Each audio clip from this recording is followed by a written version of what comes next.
Hi, everyone, and welcome back to English for You. I'm Erin. And I'm Joe. All right, so yesterday we were talking about Laura's new boyfriend, her handsome new boy, and she is going to meet his parents at a Christmas dinner. Yeah, it's a big deal going to meet the parents for the first time. It's also Christmas, which you know is a big deal in North America, Europe, and even over here in Taiwan. You see a lot of stuff going on at Christmas time. But meeting the parents for the first time at Christmas, that's a lot of pressure. It is. Now, she's very nervous because they're eating at a Western restaurant, and she doesn't know the proper etiquette or manners to follow when she's there. Yeah, it's totally foreign to her, and I can relate to that because, you know, when we move to Taiwan, we have to learn about the different rules and etiquette here. That's true. Too, and it can be confusing. It's just a natural part of visiting foreign countries or having foreign friends, that kind of thing. So she needs some advice, and Pat is going to teach her all about it. Now, Laura is very grateful, but Pat is more than happy to help, which is interesting because usually he's making fun of her. Yes. But today we're going to find out what kind of advice he gives her. So let's get started on our article now. Reading.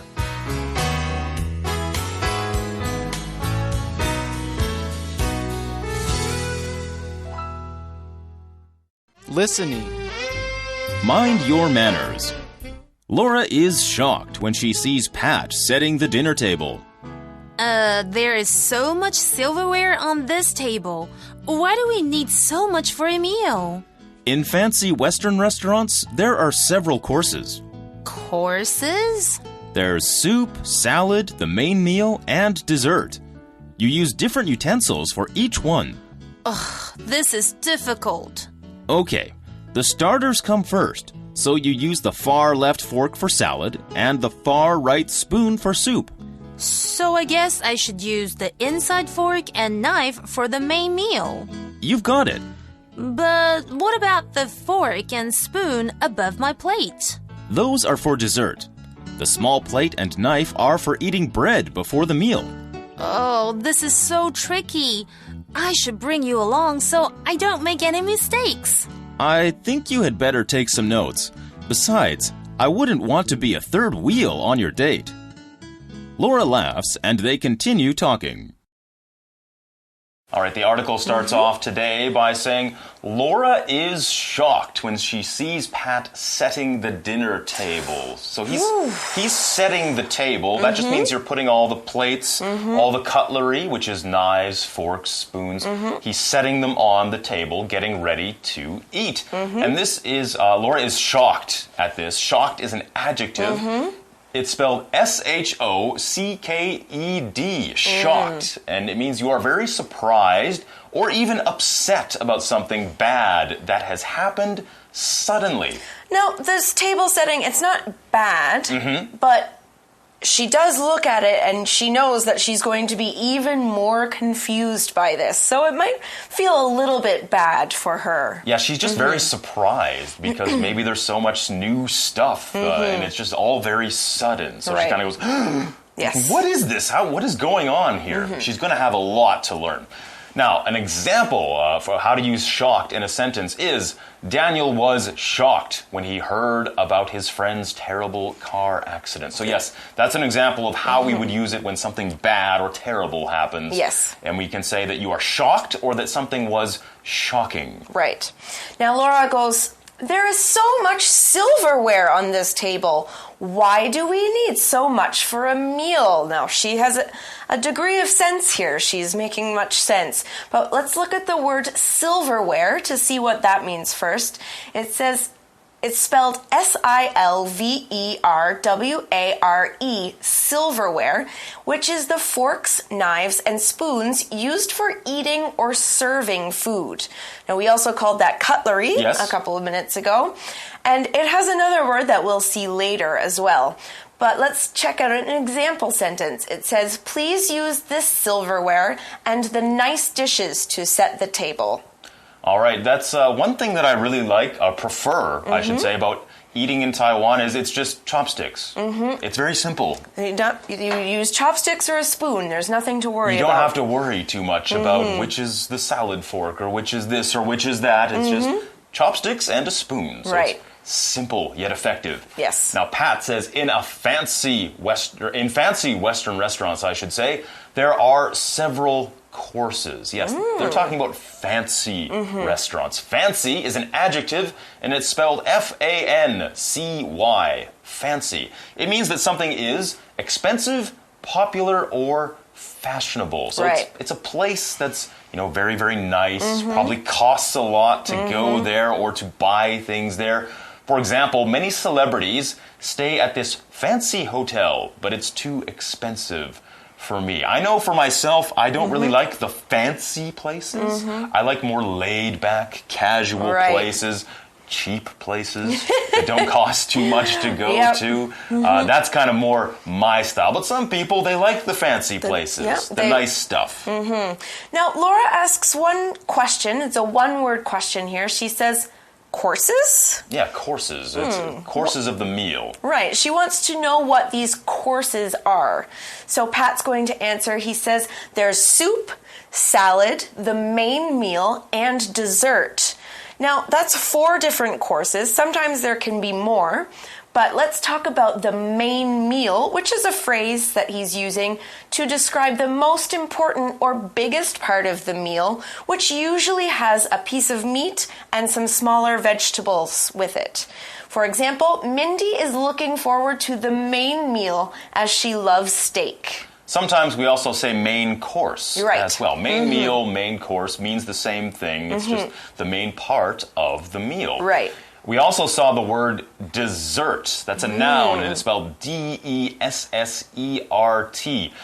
Some people get that confused with desert sometimes, but 2 very different things. A desert is a dry piece of land with a lot of sand and not much water, but this has 2 S's.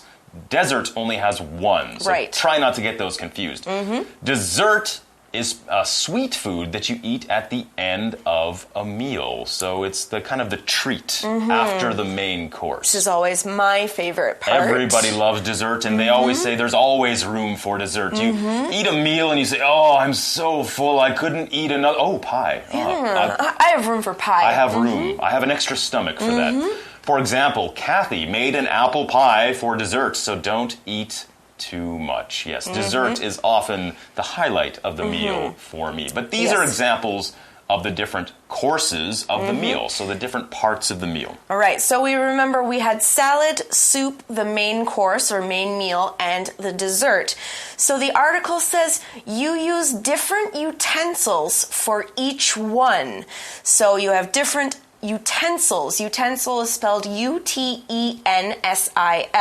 utensil, and it's a noun for something you use to cook or eat with, similar to silverware. It could be a spoon, it could be a fork, sort of thing. So, for example, I ordered some food from the shop, but they didn't give me any utensils to eat it with.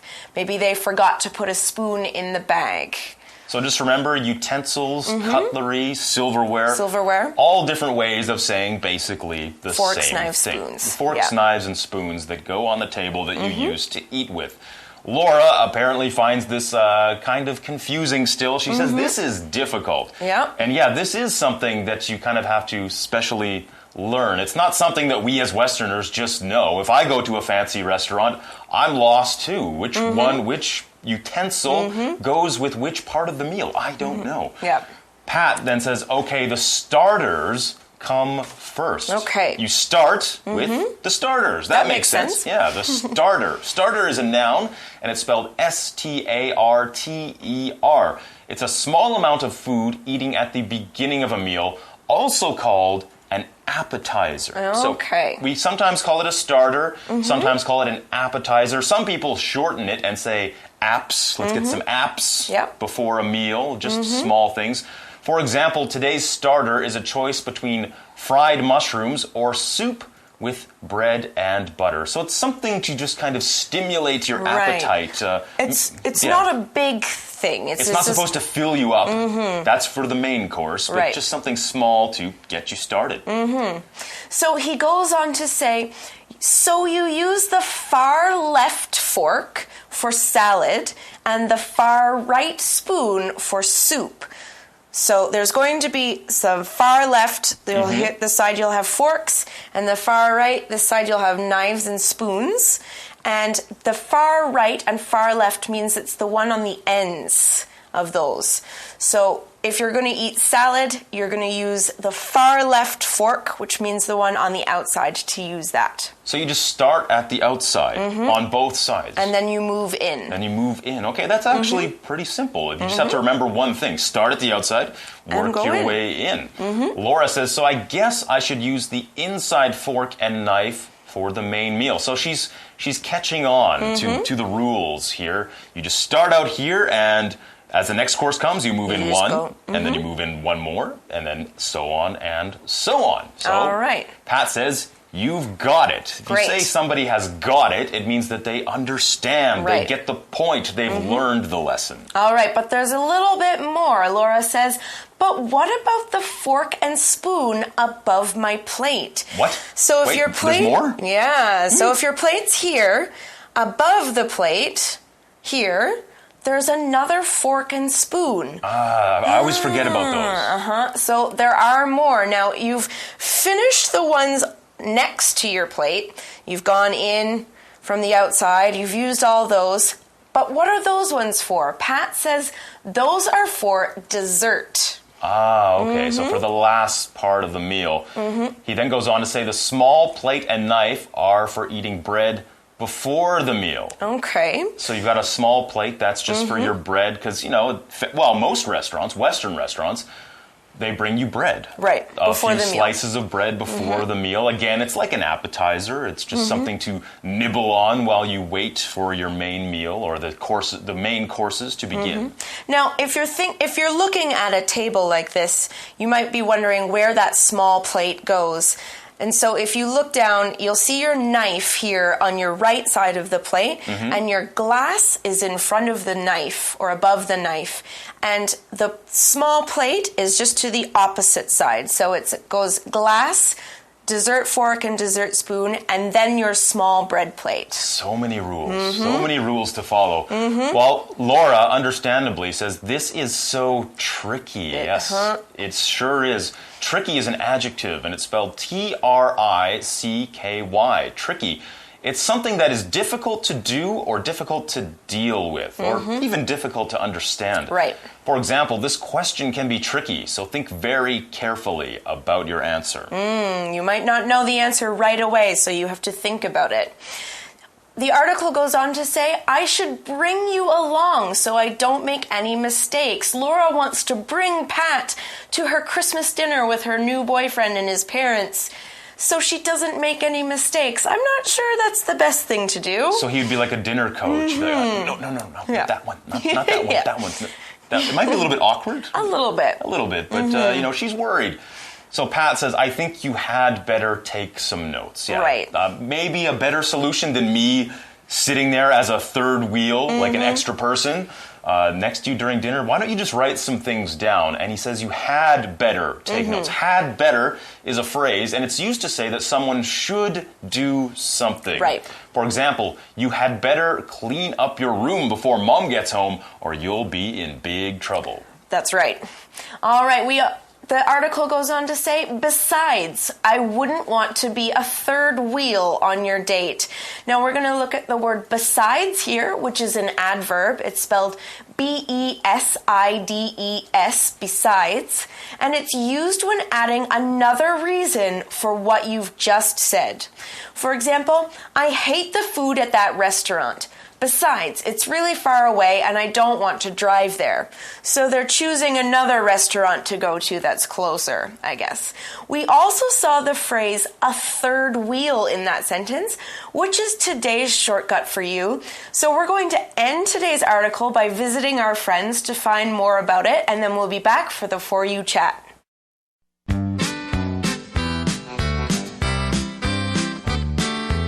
Shortcut for you.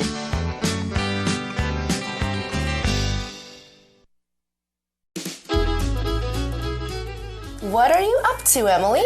I'm getting ready for a date. Who do you have a date with? Is he handsome? How tall is he? What color are his eyes? How did you meet him? Does he come from a big family? You are sure to have a lot of questions. Why don't you come along with me and find out for yourself? You want me to go on your date and be a third wheel? I was joking. Please don't come and don't bring a wheel either. I don't know what you would need a wheel for. You're so silly.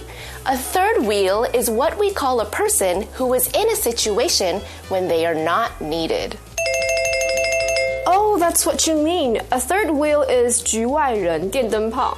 So, are you going to tell me more about your date? We'll look at the time. Well, I'm almost late for my date. I'll see you later. Hey! Fine, I'll ask you when you come back. For You Chat.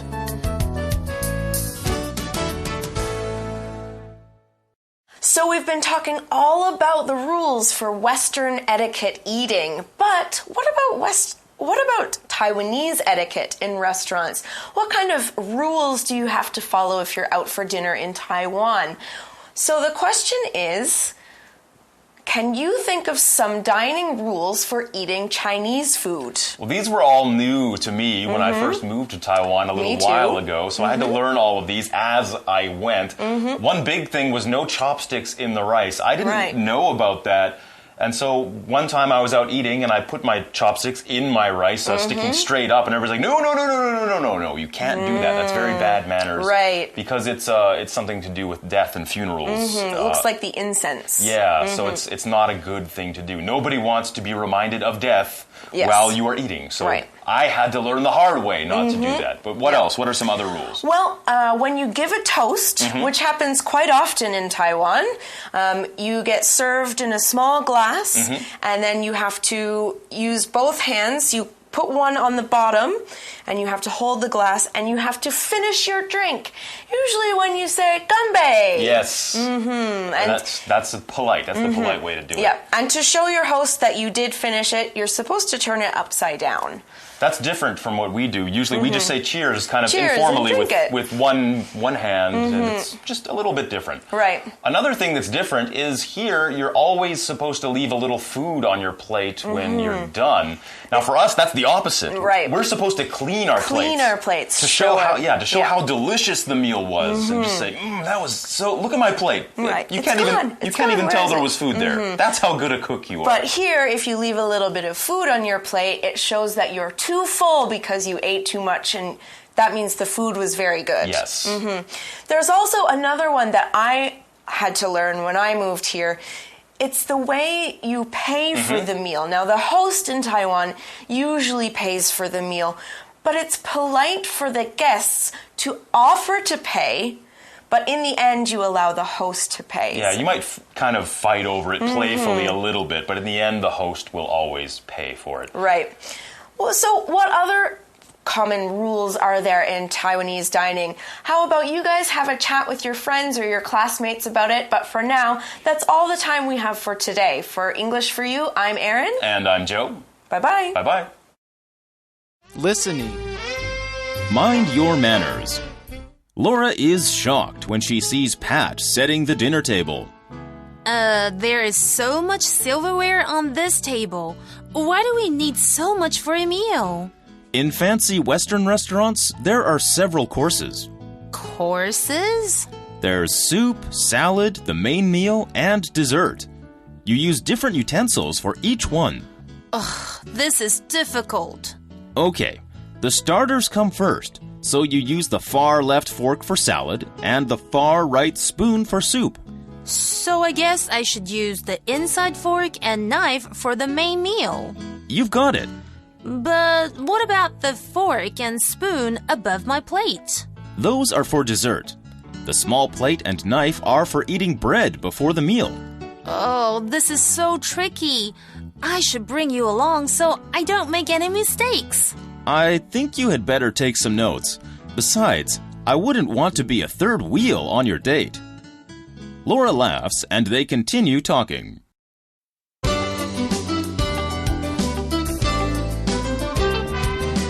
Vocabulary Review. Shocked. Many people were shocked when they learned the famous actress was ending her marriage. Fancy. Henry took his girlfriend to a fancy French restaurant on her birthday. Dessert. All of the desserts here look good, but I'll have the cheesecake. Tricky. The instructions for the machine might seem tricky, but it won't be too bad if you have basic knowledge.